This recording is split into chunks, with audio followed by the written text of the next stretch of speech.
All right. Here is Trump talking about his plan and what he would do to stabilize the country. Like, presumably, like, what would you have done that was better than Obama? Like, how would you deal with this?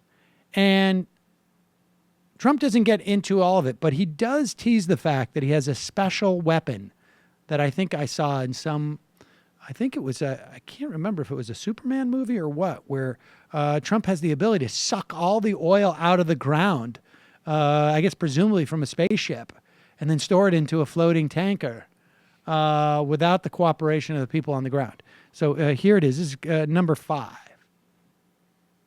In Anbar province in Iraq, he left the military with the rank of captain, service that inspired him to write a book. He's a Democrat, and he has this question for you, Mr. Trump.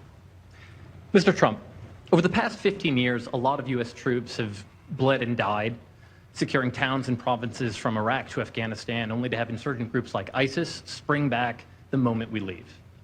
Now, you've claimed to have a secret plan to defeat ISIS, but you're hardly the first politician to promise a quick victory and a speedy homecoming.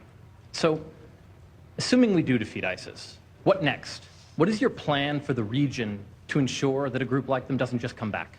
Sure. I mean, part of the problem that we've had is we go in, we defeat somebody, and then we don't know what we're doing after that. I mean, we lose it. Like, as an example, you look at Iraq, what happened, how badly that was handled.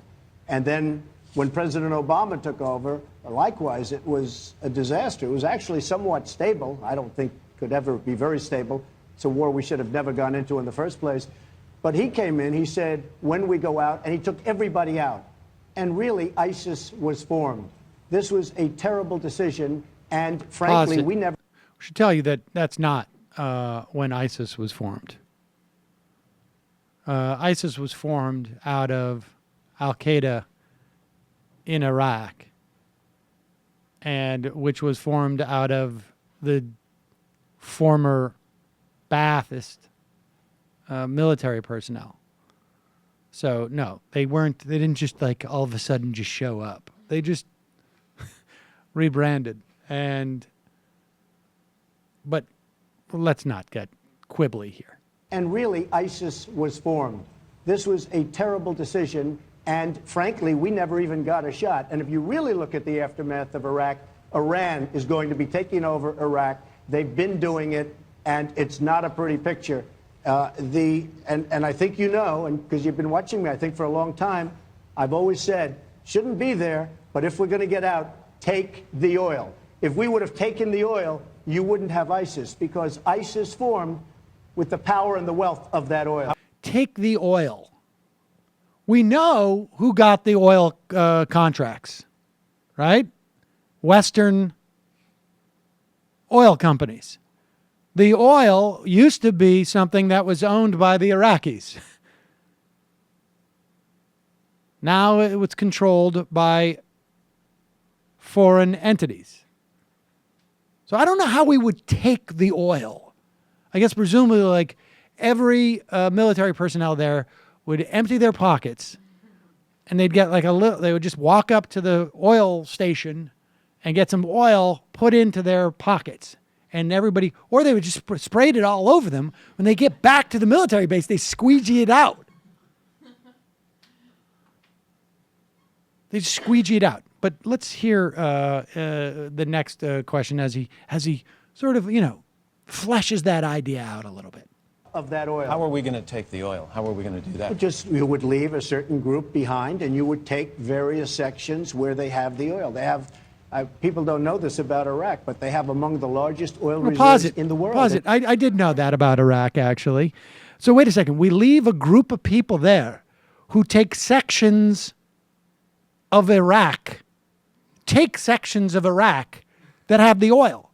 So in other words, you leave, I don't know how many soldiers he's talking about, to defend the sections of Iraq that have the oil from presumably all those pesky Iraqis who are like, hey, you've just stolen our entire country's wealth. Like, that's the way that we feed ourselves, is by selling that oil. We don't want you to take it. So you better send more of the group of people you're going to send over here if you think you're going to control this section of the country that has our wealth. Just back it up, because I want to hear this again, because this is sheer insanity. And anyone with a remotely passing interest in this question would say, what the F are you talking about? Of that oil. How are we going to take the oil? How are we going to do that? Just, you would leave a certain group behind, and you would take various sections where they have the oil. They have, people don't know this about Iraq, but they have among the largest oil reserves in the world, in the entire world. And we're the only ones. We go in, we spend $3 trillion, we lose thousands and thousands of lives, and then, Matt, what happens is we get nothing. You know, it used to be to the victor belong the spoils. Now, there was no victor there, believe me, there was no victor. But I always said, take the oil.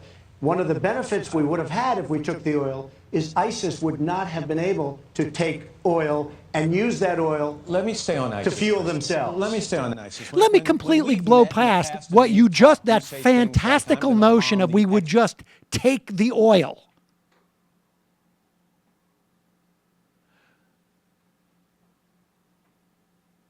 I mean, again, how do you let that just sit there? We're just going to take a group. They're going to take and protect the section that has the oil. And then, as if like he's like, then ISIS would have no source of revenue. Is there a chance that he's just not even listening to what Trump's saying? Like after a There certain is point, every chance. like he's listened to his monitor. Oh my! Well, I don't know what what he has. He has his questions in front of him. He's not listening to anything that Trump is saying. He doesn't understand what his job is. To just stop and say, wait a second, what group? How do they defend it? Well, we send a group there. You mean military persons? Yes, military person. How many? 10,000. You think 10,000 is going to protect all the oil from the militias, the Kurds, the Sunni tribes, and all of Iraq? They're just going to say, okay, you can stay here. I mean, no mention of the forces, status of forces agreement, which Bush signed, which the Iraqis said, we want you out because we can't stay in power if we allow you to be here. But they're going to be okay with you taking all the oil? You're going to put all those soldiers around the oil fields and just extract the oil. And the Iraqis are just going to sit there and say, bye, there goes our oil. This is insane. It's insane that Matt Lauer just let that just fly by. Hey folks, Sam Seder here. I just got back from a company-wide meeting. Accounting is really coming down on me hard. We need to get to 100,000 subscribers as soon as possible. So please enjoy this channel. Subscribe right down there.